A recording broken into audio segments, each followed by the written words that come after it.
y, y vamos a iniciar entonces con nuestra próxima presentación que se denomina Corrosión en el concreto reforzado, a cargo del profesor Gilberto Velasco, quien es ingeniero civil, mención estructuras de la Universidad Central de Venezuela, con maestría en ciencias en Material Engineering de la Universidad de Illinois. Es profesor de pregrado y posgrado en la Universidad Central de Venezuela y otras instituciones. Es miembro de la Comisión de Infraestructura de la Academia Nacional de la Ingeniería del Hábitat. Su experiencia de más de 40 años abarca actividades de ingeniería, gerencia de construcción, inspección de proyectos industriales, residenciales, hoteleros y de infraestructura, así como ingeniería forense y de gestión de calidad. Es coautor del Manual de Concreto del año 1996, del Manual de Concreto Estructural en 4 ediciones, entre 2004 y 2012, y la edición digital en el 2014, y de Ingeniería Forense y Estudios del Sitio del año 2006. Su presentación, corrosión en concreto reforzado, nos explicará los conceptos teóricos del fenómeno y una pequeña casuística que incluye los procedimientos empleados para alcanzar el diagnóstico, así como las recomendaciones de intervención con los materiales y los procedimientos propuestos. Le damos una cordial bienvenida al profesor Gilberto Velasco. Se agradece por favor a los asistentes mantener apagados sus micrófonos y cámaras durante la presentación. Muchas gracias. Adelante, profesor Gilberto Velasco. Muchas gracias, profesor Waydi Naime, y muchas gracias a los organizadores de la cátedra. Eh, yo voy a dividir la presentación en 3 partes, 15 minutos en cada parte, y voy a pedir que en ese momento abran los micrófonos y formulen las preguntas o que las escriban que tienen que ver con esos primeros 15 o 20 minutos y así sucesivamente. Una segunda parte y una tercera parte. De no acumular las preguntas para el final, sino hacerlas intercaladas.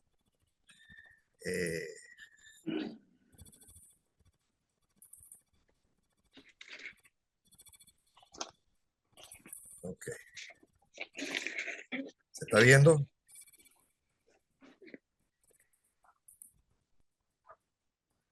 Sí, se ve perfecto. Se puede colocar en modo presentación. Sí, estoy intentando. Ahí bien. Excelente. Muchas gracias, profesor.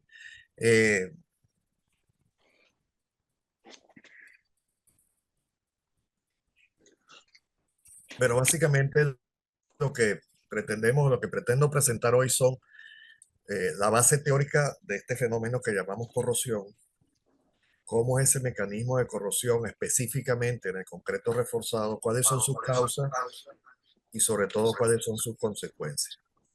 Qué daños produce en el refuerzo de acero y qué daños produce en el concreto.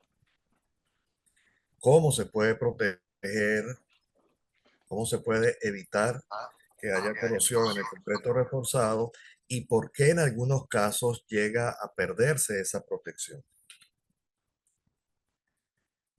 Ya cuando se sospecha que hay evidencia o síntomas de corrosión, pues qué instrumentos tenemos, qué herramientas tenemos para alcanzar el diagnóstico y cuál es la intervención básica. Fíjense, cuando hay obras muy importantes y cuando hay corrosión grave, hay que contratar compañías especializadas, tanto en la parte de patología, de diagnóstico, como en la parte de reparación.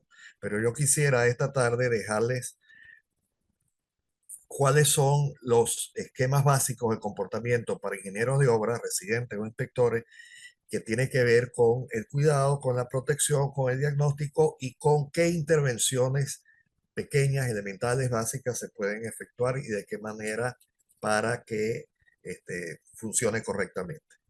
Fíjense, ahí hay un caso típico de corrosión donde se está tratando de enmascarar el problema utilizando una pintura anaranjada.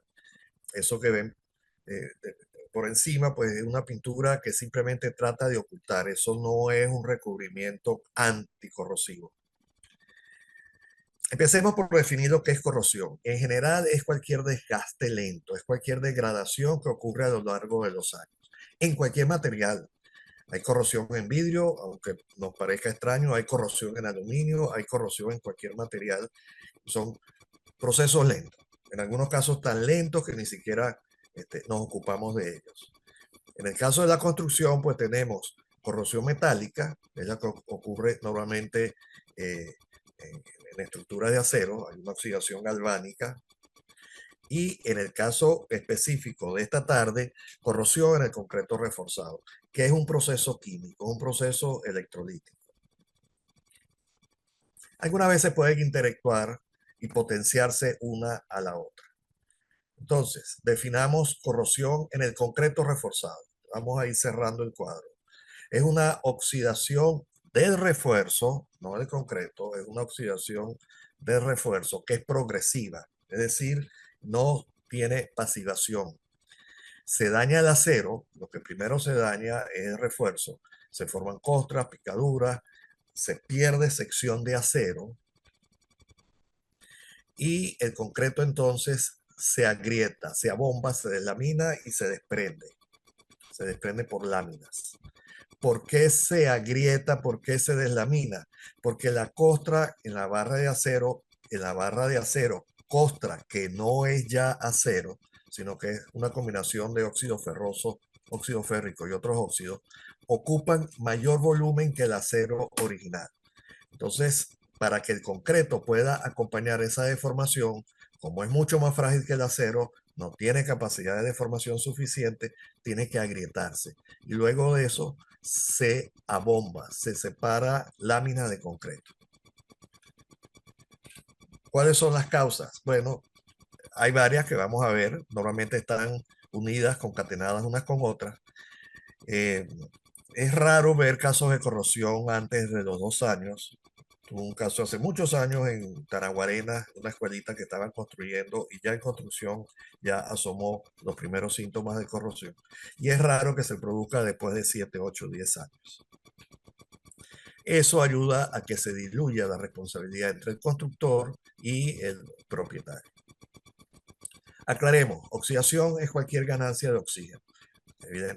Simultáneamente se pierde electrones, hay un intercambio de electrones, ganancia de oxígeno y pierde electrones. Entonces, por supuesto que no hay oxidación sin oxígeno. En el caso de la corrosión del acero de refuerzo, esa oxidación es progresiva. No alcanza a ver pasivación. Pasivación es una capa de óxido, una superficial, es una película superficial de óxido en cualquier metal, específicamente en nuestro caso de la barra de acero, donde esa capa, esa película superficial impide que el oxígeno siga entrando al cuerpo de la barra. Quiero que este concepto quede claro porque hay muchos errores donde inspecciones mandan a limpiar las barras de acero que tienen esta película de óxido que lo que está haciendo es protegiendo el material. Si ustedes ven una pantalla blanca, de esas que tienen marco de aluminio, lo que uno observa en el marco no es aluminio, eso es óxido de aluminio. Hagan la prueba, líjenlo, pasen una navaja, un cuchillo, ráspenlo, una parte de ese marco y verán que sale un gris mucho más brillante. Eso es aluminio. Regresen a los 2 o 3 días y esa parte más brillante habrá desaparecido. Ya será el mismo gris uniforme del resto del marco. Eso es óxido de aluminio que está impidiendo que la oxidación progrese. Esa película es lo que llamamos pasivación. Los daños se inician en la barra. Hay costra en el ánodo. La costra, le decía antes, tiene un volumen mayor, son óxidos, es un material duro, resistente, marrón, rojizo oscuro. Si le pasan la mano con fuerza se pueden cortar. O sea, es muy fácil diferenciarlo de ese polvito amarillento que es óxido, que no es corrosión, que si le pasa la mano un trapo húmedo lo pueden limpiar. Cuando retiras la costra, hay un cuello, hay un estrechamiento de la barra, se ha perdido sección de la barra. Quiere decir que entonces ya la capacidad resistente de esa sección de concreto reforzado está disminuida porque tiene menos acero. ¿Cómo se produce esta ganancia de oxígeno y pérdida de electrones a través de un mecanismo químico, electroquímico, que es la formación de una pila húmeda, una pila electrolítica. Posteriormente es cuando aparecen los daños en el concreto. Se agrieta, se abomba, se deslamina y se desprende. Si ustedes se acuerdan, el último año de bachillerato en química o en química 1 en la universidad, hacíamos una prueba, un experimento de colocar agua en una cubeta y sumergir dos metales, típicamente aluminio y cobre, y se conecta eléctricamente con un galvanómetro, amperímetro o voltímetro. Fíjense que la agujita está midiendo eh, una lectura. Hay una diferencia de potencial entre las barras y hay una corriente que está circulando entre las barras. ¿Quién cierra el circuito? El agua, el electrolito.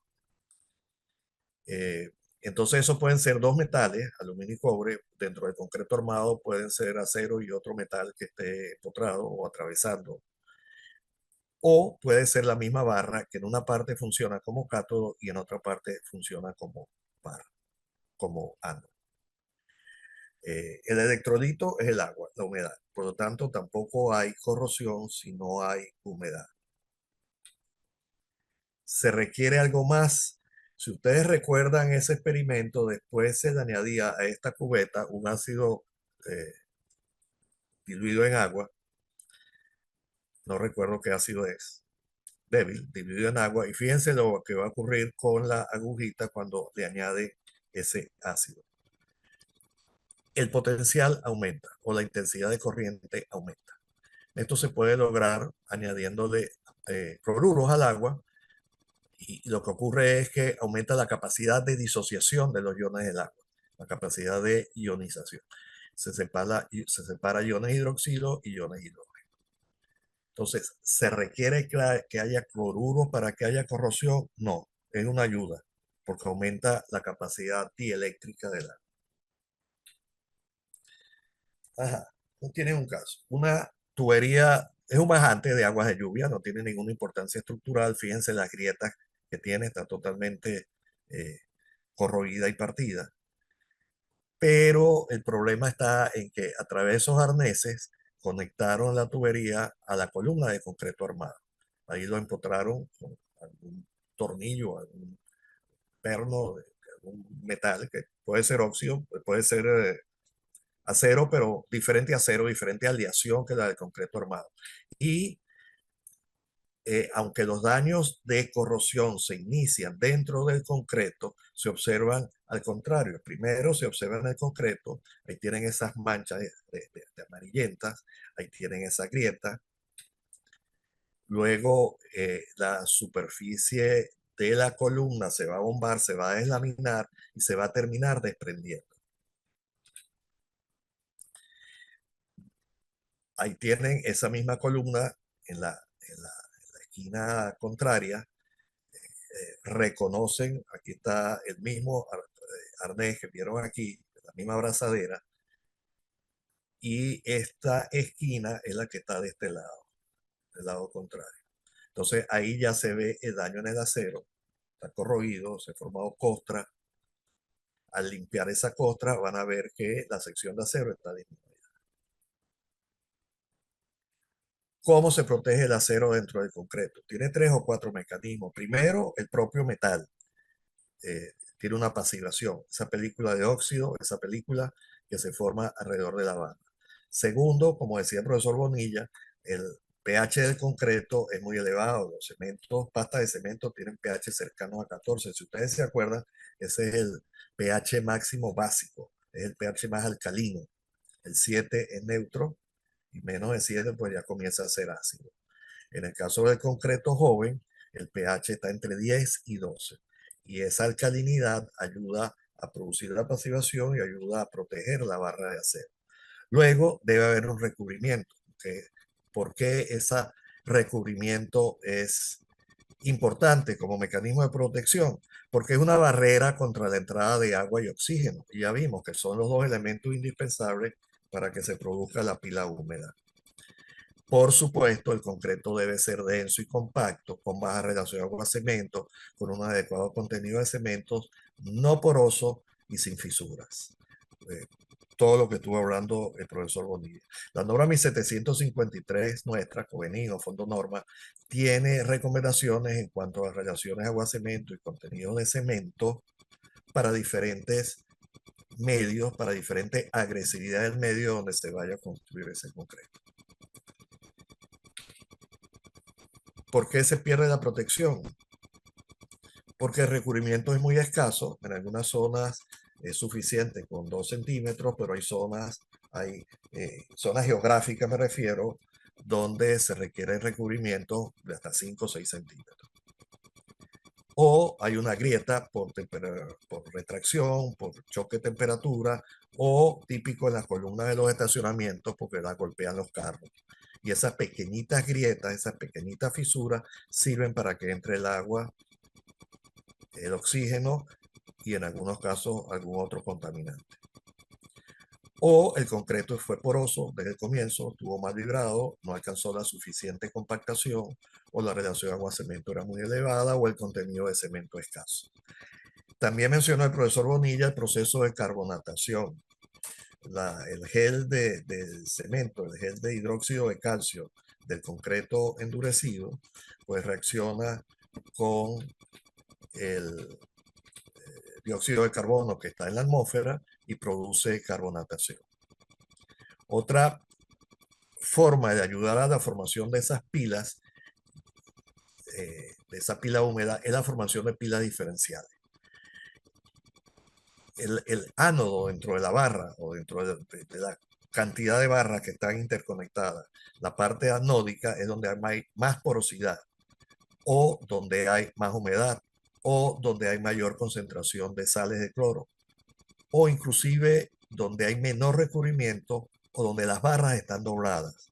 El doblez de las barras que se necesita para hacer los cambios de dirección, los dobleces, los ganchos, etcétera, pues ese doblez va a incentivar que esa zona sea anódica. ¿Y cuál es la parte catódica? Bueno, pues donde hay, donde hay el caso contrario. Menos poroso, menos húmedo, menor concentración de sales, etc. La entrada de sales de cloro también ayuda a que se pierda esa protección. Primero porque reduce el pH del concreto. Hay una acidificación. Segundo, porque aumenta la efectividad del electrolito. Y al ser más efectivo el electrolito, pues es más activa la pila. Aumenta el potencial, aumenta la intensidad de corriente que circula. Crea diferenciales de concentración, como vimos unas líneas más arriba. Se forman pilas diferenciales porque tienen más sales o menos sales. Y por último, podemos en algunas zonas hacer un concreto lo más impermeable, lo más conveniente posible, pero hay zonas que son sumamente agresivas. La semana que viene probablemente la profesora Oladis les va a hablar de la zona del lago de Maracayo, que es muy agresiva, la zona de Puerto Pumarevo, en el estado Falcón. Y entonces en esos casos el concreto es inadecuado y hay que buscar recubrimientos o sistemas de protección adicionales que no son solamente el propio concreto y el propio acero. El problema con los recubrimientos es que requieren mantenimiento. Ya mencionaba el profesor Bonilla que no estamos acostumbrados. Cualquier pintura, cualquier recubrimiento debe ser mantenida. Ok, entonces ahora quisiera darle chance que hagan las preguntas a ver si se ha entendido cómo funciona el mecanismo de corrosión y cuáles son los sistemas o los mecanismos de protección que tiene el concreto reforzado. Si pueden abrir los micrófonos, si pueden hacer las preguntas en los comentarios, en el texto.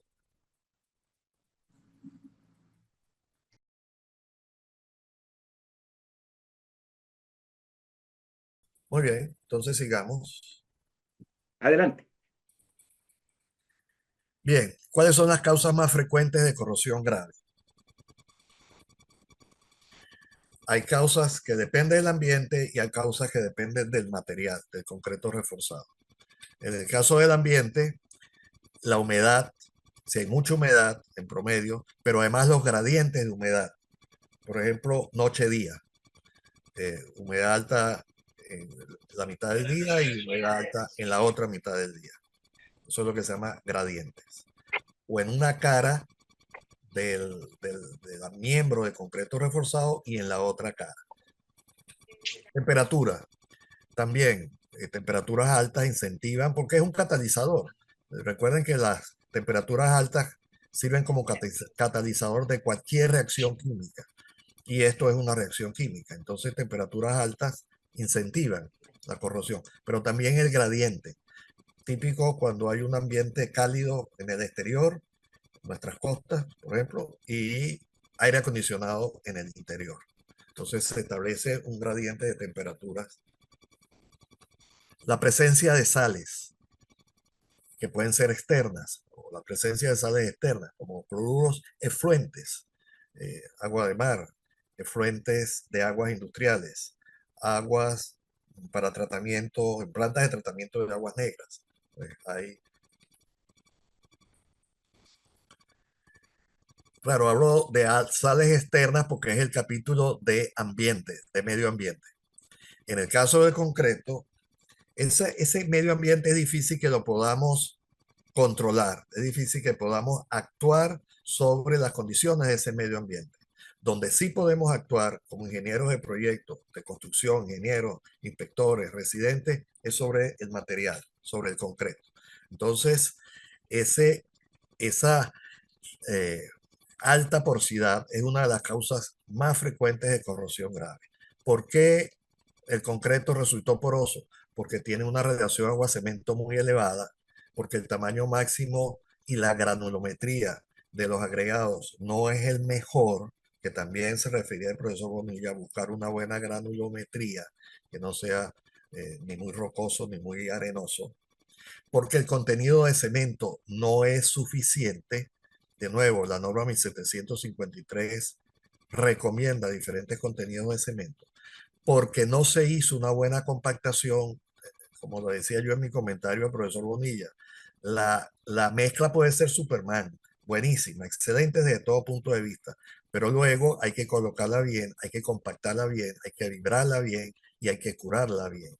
Cualquiera de esas etapas que falle puede llevar a que sea un concreto poroso, a que haya cangrejeras. Ahora vamos a ver unas fotos. El recubrimiento puede que no haya sido lo suficiente, aquí habría que añadir recubrimiento escaso, no fue lo suficiente eh, para producir esa barrera contra la humedad, contra el oxígeno y contra la penetración de oxígeno o contra la penetración de sal. Entonces, recubrimiento escaso. O puede haber defectos posteriores al vaciado, a la colocación, vibrado y curado, por golpes, por retracción, grietas de retracción, grietas por choque térmico. O sales internas. Esto es desastroso, claro. Si los cloruros estaban dentro del agua del mezclado o dentro de las arenas, pues es un caso sumamente, completamente diferente, muy grave, completamente diferente a que las sales estén en el interior. Aquí ya esto es pecado mortal, permitir que se utilicen arenas salitrosas o agua de mar para la fabricación de concreto reforzado. No tendría inconveniente cuando es concreto ciclopio, cuando es concreto sin refuerzo. Ok, algunos casos que les había ofrecido. Ahí están viendo una cangrejera. Por cierto, en algunos países llaman eso nido de abeja o panal de abeja o algo por el estilo. Eh, Creo que en Venezuela en general el término de cangrejera. Eh, Hay una acumulación de agregados gruesos. La mezcla probablemente no tenía una buena granulometría y además no sufrió, no se realizó un buen vibrado. Si se fijan, además las barras están muy superficiales. eh, el recubrimiento es muy escaso. Además, aquí le conectaron la baranda utilizando esos tornillos, esos pernos con tuerca. Y la baranda la pletina, los tornillos aparentemente son tres metales diferentes, el acero de refuerzo es otra aleación distinta y eso produce por diferencia de metales, también hay una corrosión galvánica en el exterior que fácilmente influye en que comience la corrosión en el concreto reforzado.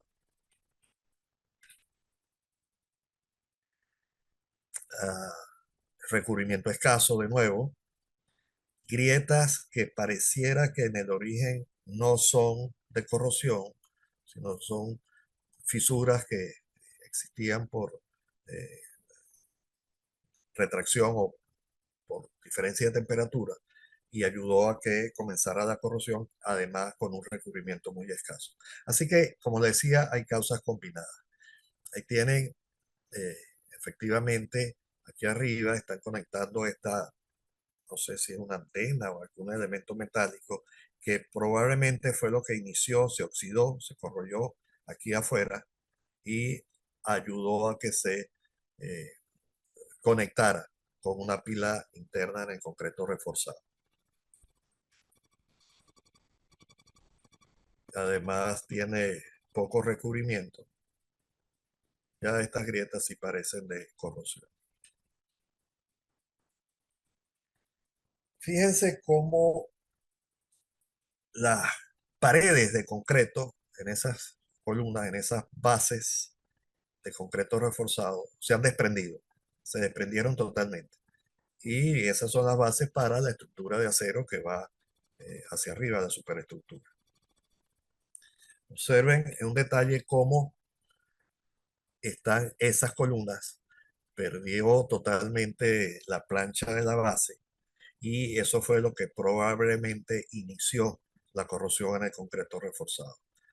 Esa corrosión metálica indujo una corrosión en el concreto reforzado. Entonces, ¿cuáles son los principales métodos de protección? Primero, prevención. Prevenir es mejor que curar, tanto para los médicos como para los ingenieros y los constructores. De nuevo, insistimos, buen concreto, buenos materiales, buen manejo, buena compactación, buen curado. Existen aditivos inhibidores, nitritos, muy efectivos, muy costosos. Casi nadie los emplea en condiciones normales. Nunca pensamos que nos vamos a enfermar. Entonces no tenemos cuidado. Realmente estos aditivos son recomendados o recomendables solamente en casos muy especiales. Nuestras construcciones deberían poder resistir la corrosión con un buen manejo. Otra medida extrema, usar acero inoxidable. En Venezuela no conozco casos donde se haya utilizado acero inoxidable como refuerzo. Podría haberlo, pero no lo conozco. En otros países sí. Lo que sí sé es que se han usado en Venezuela aceros recubiertos. Pueden ser recubiertos, la capa de zinc, pues lo que llamamos galvanizado, que no es una pintura de zinc, es electrodeposición, es un polvo de zinc que se coloca por electrodeposición con temperatura superior a la del ambiente. Igual el epóxico. Hay procedimientos para hacer pasar una barra caliente, calentada. Esto es en industria, esto es en fábrica. Se hacen pasar las barras sobrecalentadas por una nube de polvo de epóxico y entonces por electricidad estática se logra la deposición de ese epóxico sobre la barra. Y se forma una película muy liviana, muy escasa, muy delgada alrededor de la barra, lo cual no reduce la adherencia, no se pierden los resaltes. El problema de las pinturas epóxicas en las barras es que los resaltes se disminuyen, se suavizan mucho, y entonces la adherencia a acero concreto se reduce.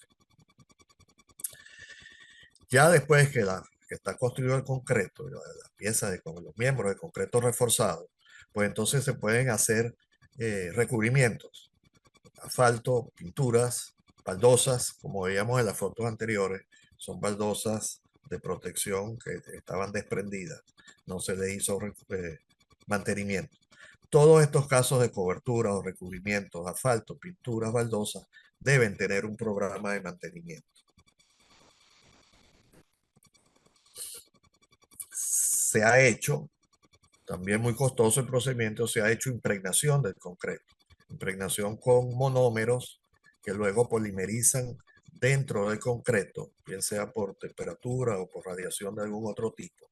Y entonces forman esos polímeros, que son cadenas de muchas moléculas, cadenas muy largas, se forman dentro de la porosidad del concreto y forman una corona dentro del concreto, una corona de pocos milímetros, pero muy efectiva para que penetre, eh, para evitar que penetre el oxígeno, el agua y cualquier otra cosa. El azufre, un polímero natural, cuando se calienta, se vuelve líquido, se vuelve fluido, y luego al enfriarse polimeriza y tiene el mismo efecto en la misma circunstancia. La protección catódica es muy común, más en piezas de acero, tuberías de acero, siempre se utiliza protección catódica. La industria petrolera tiene mucha experiencia con esto. Esa protección catódica de tuberías funciona con ánodos de sacrificio. Supe de un caso donde se había empleado también para protección de miembros de concreto reforzado. Y estos sistemas de corriente impresa se recomiendan más para piezas, para miembros de concreto reforzado, más que los ánodos de sacrificio. En ánodo de sacrificio se le ofrece al conjunto un material que se va a oxidar y a corroer más rápidamente y va a evitar que se oxide o se correa la parte de la estructura que nos interesa proteger. En el caso de la corriente impresa, lo que se busca es evitar que haya una corriente, que haya potencial de corrosión circulando dentro del miembro de concreto reforzado. Sé que esto es muy rápido, se lo dejo solamente para si quieren investigar cómo funcionan estos procedimientos. Y quiero dejarles lo que es, ¿qué hora es? 4. La reparación convencional en el caso de concreto reforzado. No son reparaciones especializadas que deben ser recomendadas a compañías que se dedican a eso con un inspector forense que tenga experiencia en la parte de corrosión, inclusive la inspección pues ya experimentada. Pero esta reparación convencional, que no es otra cosa que una demolición parcial, es conveniente que la conozca cualquier ingeniero de obra. Es una demolición parcial del concreto. Esa remoción debe ser completa, se debe quitar todo el concreto que esté agrietado, que esté contaminado, en el caso, por ejemplo, de la entrada de cloruros, o que esté delaminado, abombado. ¿Cómo se determina dónde está el concreto abombado o delaminado? Con un martillo. Puede ser un martillo de goma o un martillo de acero. Mejor un martillo de acero. Y golpean la superficie. Donde está delaminado el concreto va a sonar fofo, va a sonar como un cartón, va a sonar como un tambor. Si golpean la superficie normal de concreto sano, ustedes saben cómo suena, pues suena mucho más agudo y el martillo rebota. Entonces, utilizando un martillo, pueden definir, dibujar cuál es el área que está afectada. Luego, se debe cortar con ángulos cercanos a ángulos rectos, ángulos cercanos a 90 grados. Es sumamente común ver cómo los cortes se hacen con forma de ponchera, se dejan biseles, se dejan redondeces, forma de ponchera. Y eso va a ayudar a que el recubrimiento, el nuevo vaciado de concreto o de mortero se desprenda. Entonces, el corte cincel o sierra se hace en ángulos rectos. Se debe romper, demoler al menos 10 centímetros en todos los lados en el perímetro. O sea, se debe cortar concreto que aparenta estar sano en el perímetro, para que después, primero que no quede, estar seguro de que no quede nada contaminado, y segundo para que haya una buena adherencia con un concreto sano. Fíjense como ahí no se hizo caso a ese corte de ángulo recto y ya se desprendió. Esto es una reparación vieja. Aquí tienen un taco de concreto o de mortero o que fue utilizado para repararlo, pero el tratamiento del sustrato fue totalmente inadecuado. Fíjense aquí este bisel, esta superficie inclinada no a 90 grados.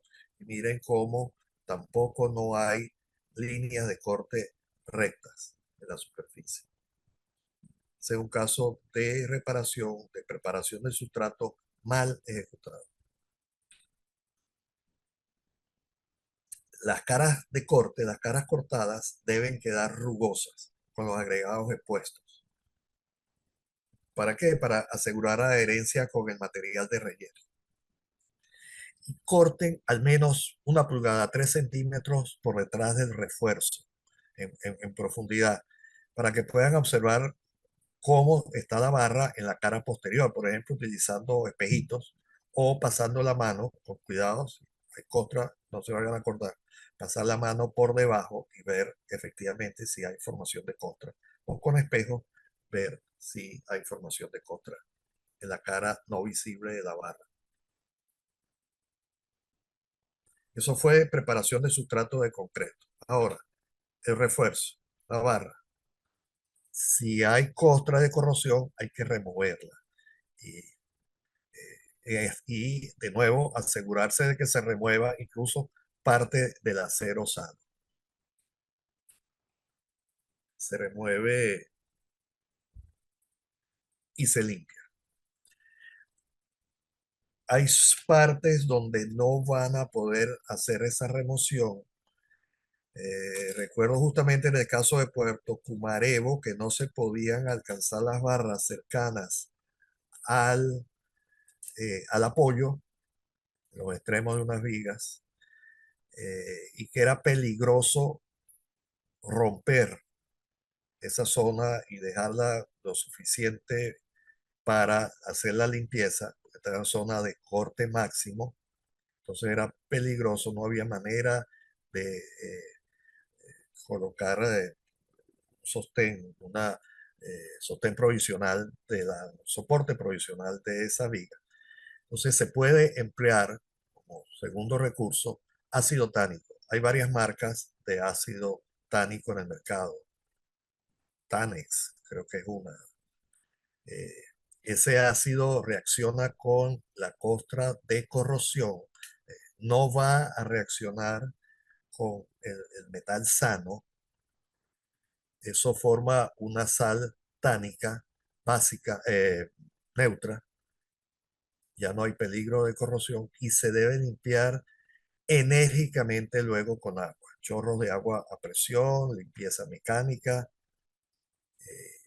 No puede quedar rastros de ese ácido, porque es un ácido, no debe quedar rastros de ese ácido en el concreto ni en el acero. Si es necesario, hay que suplementar la barra, colocar una barra adicional o sustituirla. Sustituir la barra, recuerden que hay que dejar empalmes suficientes para hacer la sustitución o la suplementación de la barra. Porque está muy reducida en su sección o porque está deformada por calor, por ejemplo, en el caso de un incendio. No sería el caso de la corrosión. Y luego rellenar con un concreto, un mortero o un grout, dependiendo de la extensión y de la profundidad de la reparación. Puede ser un concreto con agregado de tamaño máximo pequeño, o un mortero que no lleva agregado grueso, o un grout preparado, pre-dosificado. Ese graudo, ese mortero, ese concreto debe tener una relación agua-cemento baja y un contenido de cemento elevado. adecuado a las condiciones de agresividad del medio ambiente y adecuados a las dimensiones del sitio que están reparando. La fluidez debe ser conveniente de nuevo para las dimensiones del sitio, para las condiciones del vaciado, y el método de compactación que vayan a utilizar pues debe estar de acuerdo con esa fluidez y ese sitio y esas condiciones de vaciado. A veces se utiliza morteros prepack, morteros secos, perdón, morteros secos, y entonces se compactan con golpes, se compacta como si fuera un pisón. Luego se tapa con una tapa de madera y se golpea la tapa de madera para que quede bien compactado. O si hay facilidad para hacer un vaciado, pues se diseña con suficiente fluidez para ser vaciado y compactado. Cuidado con los puentes de adherencia, son muy buenos, en algunos casos son recomendables.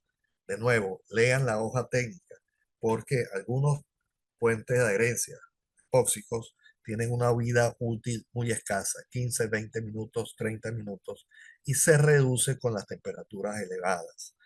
Hay unos epóxicos, hay unos aditivos más recientes que se utilizan como puentes de adherencia que tienen lapsos de aplicación más elevados. Entonces, lean la hoja técnica y actúen en consecuencia.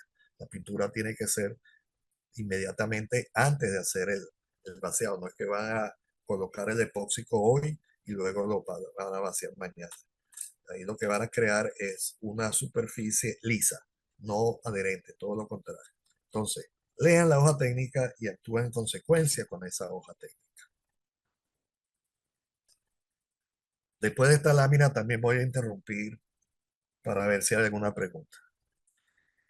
¿Qué herramientas disponemos para hacer un diagnóstico, una buena evaluación en el caso? Primero, yo diría que el oído. En el puente de Rafael de Urdaneta sobre el lago Maracaibo en los años 60 había un señor, creo que era brasileño, que él podía detectar donde había corrosión dándole golpes a la superficie de concreto donde no había manchas y no había grietas, y él podía detectar al oído cuál era la corrosión. Sin llegar a esos casos extremos, el oído sí nos puede definir cuál es la zona de concreto que está bombada, que está deslaminada y que por supuesto va a ser necesario demoler. Luego tenemos perfil de penetración de cloruros. Después de la interrupción vamos a hablar de cada método en detalle. Indicadores de pH, medidores del potencial de corrosión, por ejemplo, la media celda de cobre, sulfato de cobre. El pacómetro o el ferroscan. Esto no determina, no define que haya corrosión, ayuda a conocer dónde está el refuerzo metálico por debajo de la superficie del concreto. Continuamos. Miren, así se ven los resultados. Eso es un perfil de penetración de cloruros. ¿Cómo se hace? Se toma muestras del concreto a diferentes profundidades. Ahí se tomaron a 2 centímetros, a 4 centímetros, a 6 centímetros y a 8 centímetros. ¿Cómo se toman esas muestras? Puede ser sacar un cilindro, un núcleo muy delgado. Lo que se está buscando no es ensayar el núcleo por resistencia. Puede ser un núcleo muy delgado, más delgado, con menor diámetro del mínimo recomendado por las normas estructurales, porque de nuevo no se está buscando ningún diagnóstico estructural con esto. Y ese cilindro después se corta en ruedas, en arepas de 2 centímetros de espesor. Esa rueda de 2 centímetros de espesor, bien identificado, por supuesto, la dirección del núcleo, cuál es la cara más superficial, cuál es la cara más profunda, y luego cada una de esas arepas pues hay que identificarlas, 2 centímetros, 4, 6, 8, y se trituran por separado, se trituran al tamaño de la arena. Y luego se emplea el método Covenant para determinación cuantitativa de cloruros en las arenas. Eso es una arena de concreto triturado. Se emplea el mismo método de la norma Covenant para determinación cuantitativa del contenido de cloruro en las arenas. Otro procedimiento que lo tuvimos que usar, específicamente, no se podía llevar a un sitio inaccesible para una máquina pesada, como es la de extracción de núcleos. Se hizo a cincel, martillo y cincel.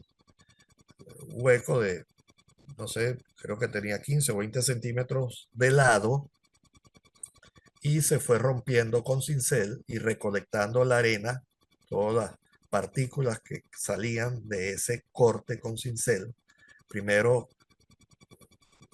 creo que en aquel caso era una pulgada, 2,5 centímetros, luego a 5, luego a 10, luego a 15. Y ya eso pues ya es un material pulverizado y se le hace el mismo ensayo de determinación cuantitativa. Así que se puede saber cuál es el porcentaje de cloruros a diferentes profundidades, 2 centímetros, 4, 6, 8. ¿Para qué sirve eso? ¿Para qué sirve eso? Bueno, para saber si las sales estaban presentes en el concreto. En los años 60, cuando empezó el problema de corrosión en el puente General Rafael Urdaneta, había un mito de que se había hecho el concreto utilizando agua salitrosa o arena salitrosa.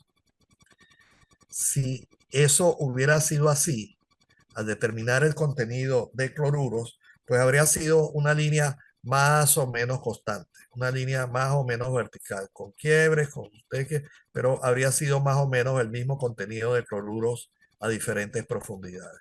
En este caso, pues se demostró que los cloruros están penetrando desde el exterior y que además es un concreto de muy buena calidad porque la amortiguación del contenido de cloruros es muy rápida, ¿no? A 2 centímetros tiene 8, pero a 4 centímetros ya baja a la mitad y así sucesivamente.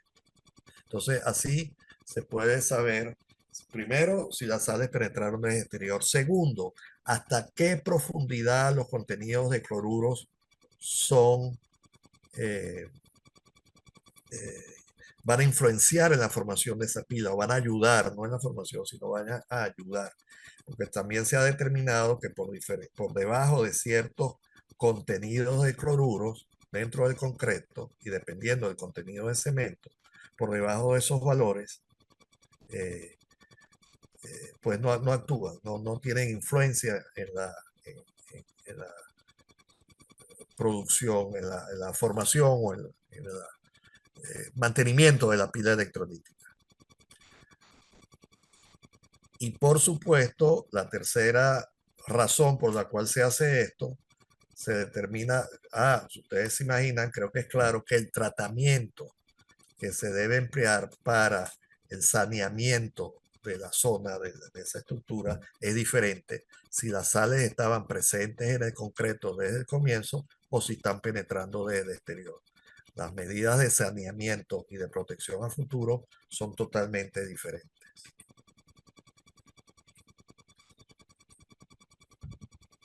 Se puede saber entonces si estaban internas, provenientes del agua, de agregados o de algún aditivo, o si están penetrando desde el exterior.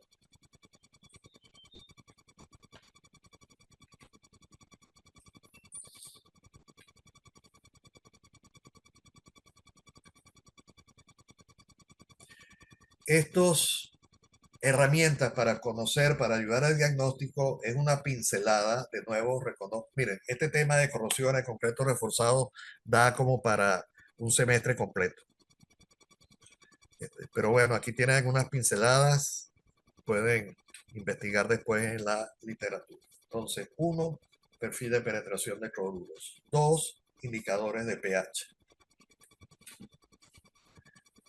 Estos son líquidos, la fenolftaleína y la timostaleína son líquidos que viran de color, se pinta la superficie de concreto, o lo que quieran determinar el pH. Trabaja por rangos. No dan exactamente el pH, pero sí dan un rango. Si el pH del concreto, por ejemplo, de la superficie del concreto es superior a 10, se va a pintar de rojo. Si se queda sin color, pues va a ser pH inferior a 8, probablemente inferior a 10. En el caso de la timostaleína, va a pintar azul, se va a colorear de azul. Si el pH del concreto es superior a 10,5, sin color 9,3. Hay indicadores con escala, unos papelitos, tornasoles, que tienen diferentes escalas: 7 a 8, 8 a 9, 9 a 10, 10 a 11 y así por el estilo. Otra manera de emplear esto, que no es en la superficie, es sacar un núcleo de concreto, de nuevo, un diámetro pequeño, como complemento a esa determinación de contenido de cloruro en profundidad. Se puede hacer determinación de pH en profundidad. Ese núcleo de concreto se pinta a todo lo largo. Recuerden que el largo lo que está dando es profundidad del concreto.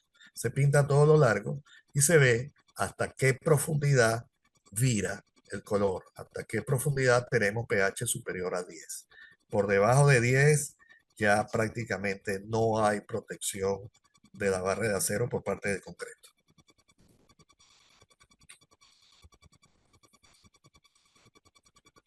Así que bueno, esa es la utilidad, estimar cuál es la capacidad protectora contra la corrosión de refuerzo por parte del concreto.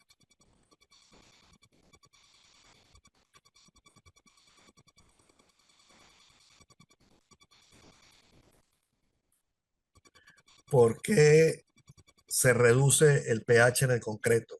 Es superior a 12, no se coloca. La causa principal es la carbonatación. Como decía antes, el gel de hidróxido de calcio reacciona con el anhídrido carbónico y forma carbonato de calcio, que ya habló el profesor Bonilla. Eso es una piedra dura, sirve de colmatación en algunos casos. El inconveniente es que disminuye el pH de la pasta de cemento y por lo tanto de concreto.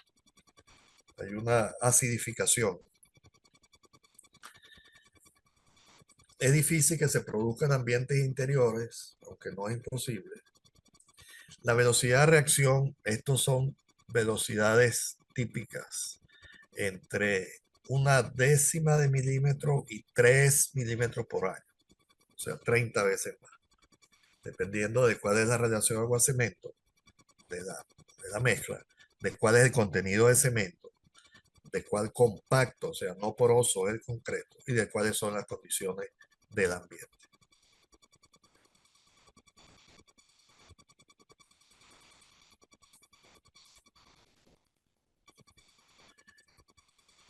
Ya esto es un poco más especializado, pero bueno, al menos que tengan el conocimiento de que existe la media celda de cobre, sulfato de cobre. ¿Por qué se llama media celda? Porque es medio circuito.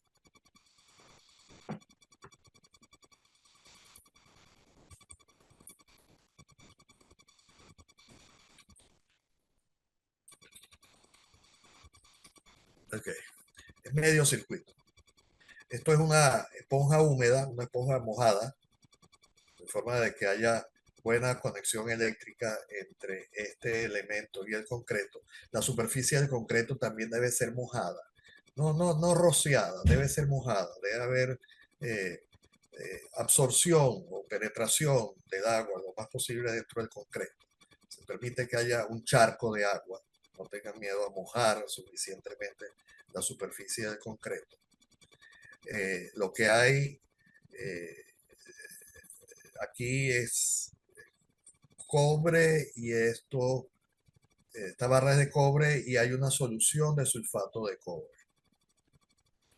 Por cierto, es un color muy bonito, azul. Esto es un material poroso, corcho poroso, de manera que haya conexión. Y luego se conecta eléctricamente este electrodo con una barra de acero. O sea, si no hay acero expuesto porque ya se haya agrietado el concreto, hay que romper un poco el concreto, hay que demoler un poco el concreto y conectar a una barra que está formando parte del refuerzo de concreto. En el caso de que haya concreto, pues sí, acero expuesto, hay que limpiar bien la costra. Hay que encontrar una zona donde no tenga costra y o limpiar bien la costra, que esté conectándose directamente con el acero. Esto puede estar fijo, conectado a un punto, a un solo punto, y luego este elemento se va desplazando por la superficie de concreto en una dirección y en otra, lo va recorriendo totalmente. A veces la extensión es muy larga para esta es una conexión eléctrica. A veces es muy larga y entonces hay que abrir, romper un nuevo sitio o conectar con una nueva barra eh, porque ya se ha alejado mucho de la conexión.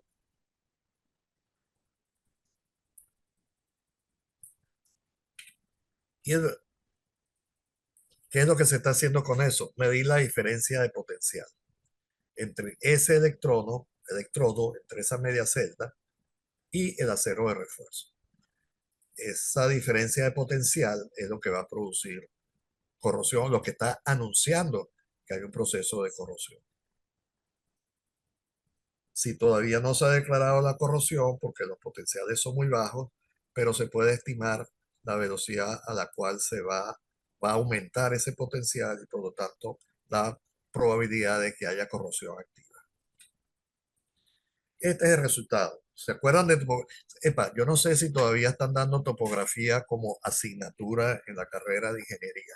En época sí, uno tomaba varios puntos topográficos en el terreno, después lo llevaba al papel y entonces unía con líneas de igual altura, de igual cota, y entonces formaba estas líneas. Aquí tienen, por ejemplo, cota 50, 30, 40, etc. Bueno, esto es lo mismo que se hace. Hay que formar líneas equipotenciales, líneas que tienen igual potencial de corrosión. Y se va a ver como un mapa topográfico. Aquí tienen menos cero. Oh, yo estoy joven, pero mis ojos no están tan jóvenes como yo. Aquí tienen potencial menos 0,60, menos 0,50, menos 0,40, menos 0,30.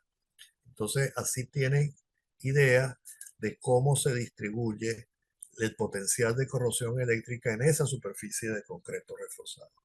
Estimado Oh, profesor Gilberto, nos quedan 20 minutos para cerrar. Es decir, exposición. 5 minutos para terminar la exposición. Ah, excelente. Adelante. Gracias.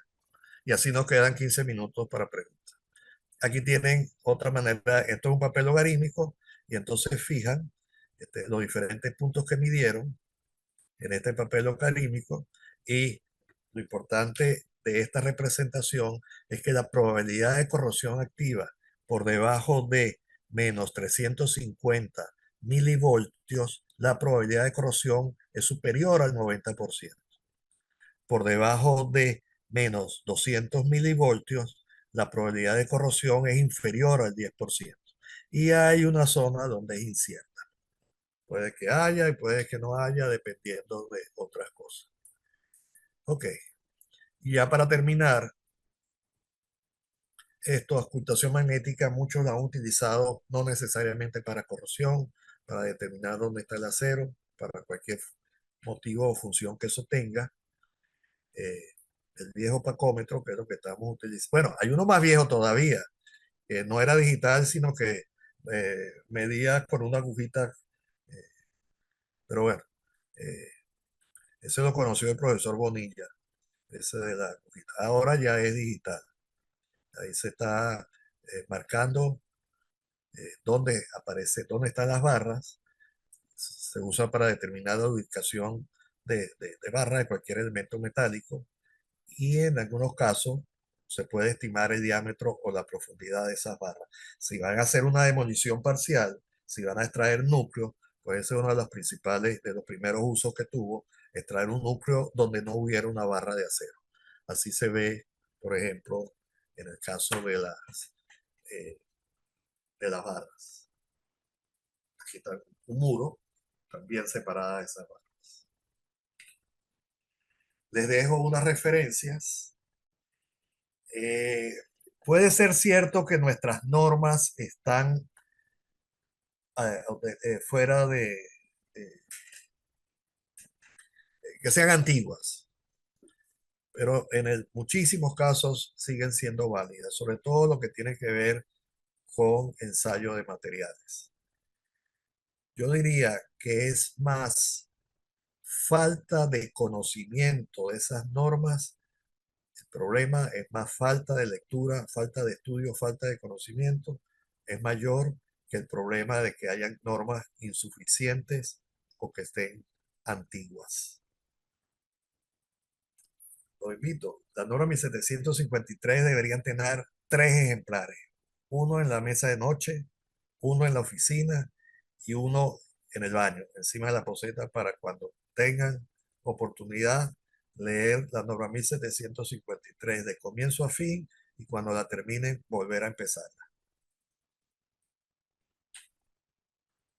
Bueno, muchas gracias. Eso es Caruachi, en el río Caroni. Ahí tiene mi dirección de correo electrónico y con esto termino, profesor. Muchísimas gracias, muy amable, No, profesor gracias a ustedes. Velasco.